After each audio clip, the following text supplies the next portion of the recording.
السلام عليكم halkan waa Hanweyn Media hoyga cilmiga iyo tiknoolajiyada haddii aad jeceshahay horumarkeena fadlan channelkan subscribe inoo dheh kuna xirnaan goor kasta oo noqo dhiirigeliyaheena koowaad waad ku mahadsan tahay booqashadaada السلام عليكم ورحمة الله وبركاته daawadayaashan qiimaha iyo qaayaha naga mudan meel walba aad joogtaan waxaad ku soo dhawaataan muuqaal cusub muuqaalkan waxa uu qayb ka yahay casharadii maalmaha inoo soo socday bilowga ahaa ee ku saabsanaa Microsoft Word 2010 cashirkii ka horreeyay waa qaybta koowaad waxaan kaga soo hadalnay qaybaha ugu muhiimsan ee wajhada hore ee Microsoft Document gaar ahaan Word-ka qaybtan insha Allah wax kala doonaa qaybta loo yaqaano Home tab iyo qoraalada qaabka loo soo geliyo qaabka farta wax looga bedelo qaabka cabirka loo kordhiyo ama loo yareeyo qaabka farta loo weyneeyo qaabka farta xawla loo jiifiyo qaabka hoos ka xariiqa qaabka loo midabeeyo iyo waxyaabo badan oo ku saabsan wax loo yaqaano Home tab qaybtan loo yaqaano Home waxyaabo badan ayaa ku jira tusaale qaybtan oo kale halkan waxa laga bedelaa farta nooca ay tahay tusaale hadda kan oo kale waxa saaran Calibri body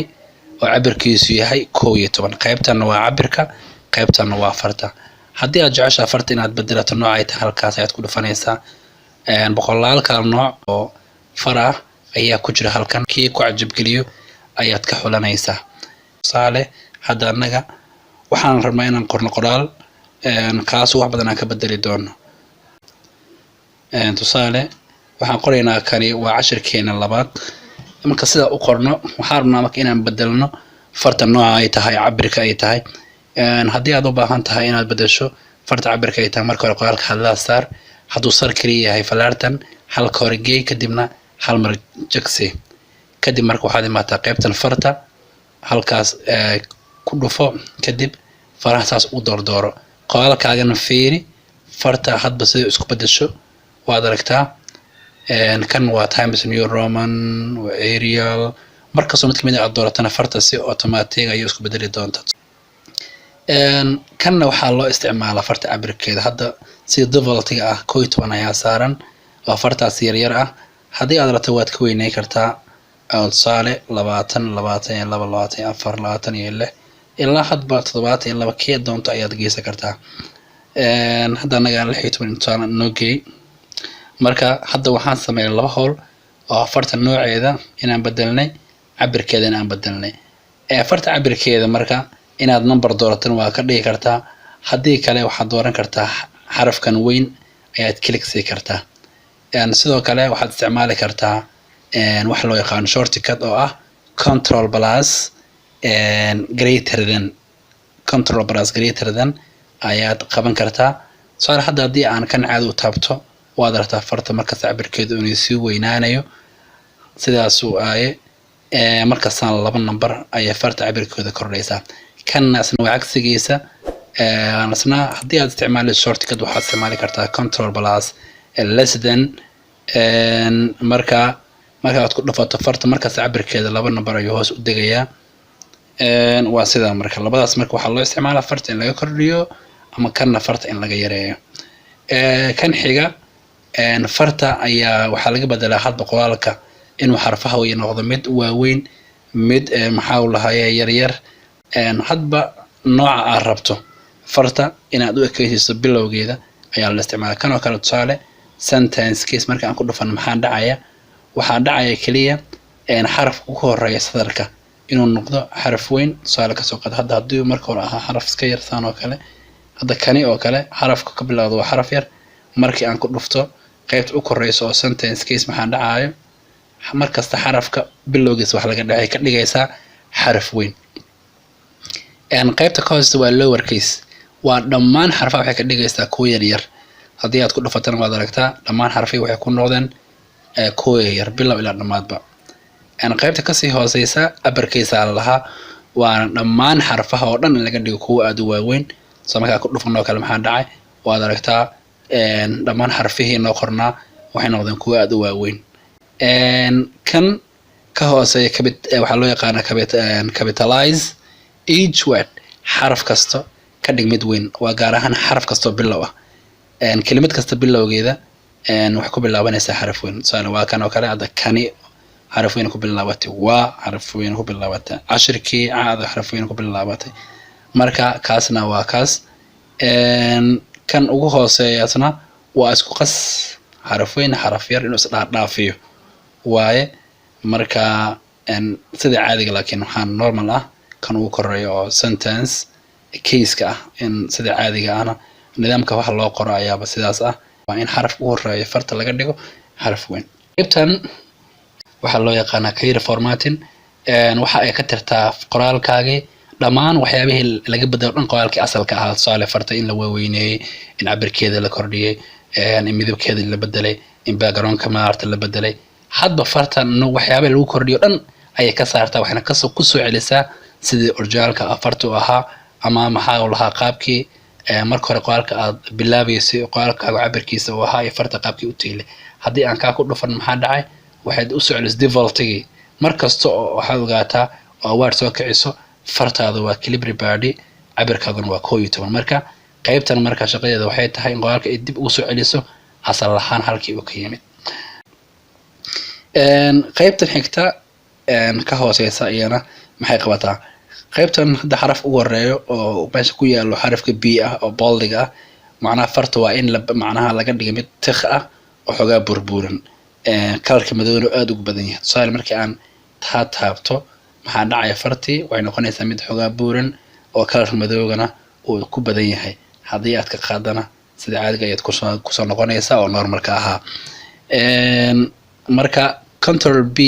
ayaad isticmaali kartaa haddii u baahan tahay shortcut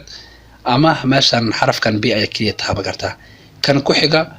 waxaa loo yaqaanaa italic waa farta ila jiifjiifiyo waaye farta jiifjiifa loo qoro dadab ah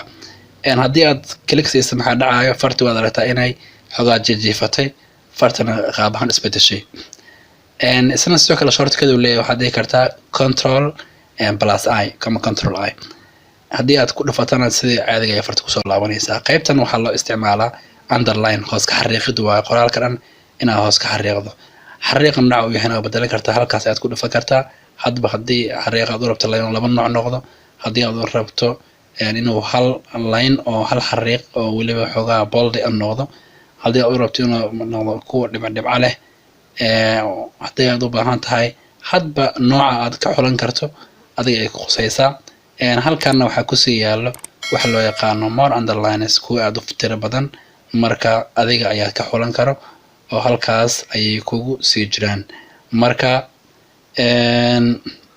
qaybtaasna waxaa loo yaqaanaa underline hoos ka xariiqida shortcutkiisana waa control plus u okay qaybtan ku xigta xariiq u dhexda ka marsiin waa qoraalkaaga in dhexda laga mariyo xariiq jiifa waa ka tusaale hadda markaas ugu dhufto kale waxay noqotay xariiq dheer oo dhexda ka maraya qoraalkeygii haddii aad rabto inaad ka qaadana waad ka qaadi kartaa waad kiya ku dhufanaysaa qaybtan waxaa loo yaqaanaa subscript loo yaqaanaa sida caadiga waxaa loo sameey karaa haddii aad u baahan tahay shortcutna control plus equal qoraalka waxay ka dhigaysaa mid base ah aad u yaryar salkan yaala rhythmka oo kale base leedahay marka numberka base ka dhaco kale ayaa lagu sameeyaa kanna waxaa lagu tagala jibaar qaab jibaar superscript waaye haddii aad u baahan shortcutna waa control plus shift plus kale okay haddii aad jaabsan waa kaay wuxuu ka dhigay qaab jibaar qaybtan ayadan haddii aan fiirino waa text effects lahaa waa halkaaga ayay qurxisaa noocyo badan ayuu leeyahay midkii ku qanciyaad ka dooran kartaa tusaale kan ugu horeeyaan ku dhufano waad aragtaa cabirka aad u weynaysa ayuu aad u soo bixi doonaa waa kana tusaale ka soo qaad kan oo kale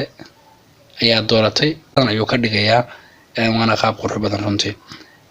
noocyo kale ayaa jira oo midabo kala duwan leh tusaale kan oo kale haddii aad doorato waa ka wuxuu u sameeyay shadow har ayuu u sameeyay aad u qurux badan aad u soo baxaayo marka qaybta marka waxay la xiriirtaa farta hadba sida ay noqonayso okay marka hadba kana waa colorkii qaabka ku soo bixi lahaa kana waa shadowgi harkii waaye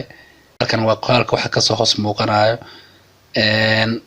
hooskiisa ah okay qaybtana waa reflectionkii noqodka maxaa uu lahaayay soo noqonayo wax loo yaqaano shadowga waaye hadba sida u rabto ayaad ka xulanaysaa waa geesaha maxaa uu lahaayay qoraalkaaga hadba colorka uu qaadanayo marka waqti badan ayaad haysataa oo aad in badan ku fiirin karto wax badan kaga faa'iideysan karto inaad qoriso fartaada waa ka soconaynaa qaybtan xigtana waxa lagu talagalay in la midabeeyo farta backgroundkeeda qoraalka backgroundka intuu ku fadhiyo cabir ahaan farta ayaa inta badan looga bedelaa colorka iyo midabka ay leedahay hadda kan waa jaalle tusaale haddaan ku dhufano waa ka midab jaalle ayay farti noo yeelatay farta intaadan colorka doonin kahor waa inaad marka hore saarta highlight hadba colorka aad doonto ayaad backgroundkaaga u xulan kartaa tusaale kan oo kale waa cagaar kan buluuga kaas noocaas ah midkan buluuga tiqa ah waxayna ku xiran tahay hadba farta ama backgroundkaaga color kusoo baxaay iyo farta inay isqaadan karaan oo ayna saameynin fartana ayna qarsoomeyn okay qaybta marka colorka haddii aad jeceshahay inaad ka qaado waxaad dooranaysaa colorka no color oo ah wax midab ah ha igu samayn qaybtan kale ee ku xigtana waxaa loogu talagalay in farta laga bedelo midabkeeda inta aadan farta midabkeeda bedelin kahor farta marka hore waa inaad saarta highlightka laba qaab aad u saari kartaa in aad timaado sadarka bilowgiisa oo hal mar aad click siiso ama in aad control a dhahdo oo dhammaan maxaa lahaye wada doorto qoraalkaagii oo dhan ama in aad muuska ama laptopka aad isticmaalaysid dhanka midig intaad qabato dhanka bidixna aad fartada ku dhaqaajiso oo aad dhammaan qoraalkii calaamad aad wada saarto intaas qaab aad samayn kartaa highlightka marka kadib ayaad bedelan kartaa colorka ee fartaada noqonayso haddii aad jeceshahay madow waa kan haddii aad jeceshahay jaalle waa kan haddii aad jeceshahay gaduud waa kan waxaan rajaynayaa maanta in wax badan ka fahanteen waxa loo yaqaano home tab oo ka tirsan ribbonka waana qaybta ugu muhiimsan gaar ahaan qaybaha bilowga ah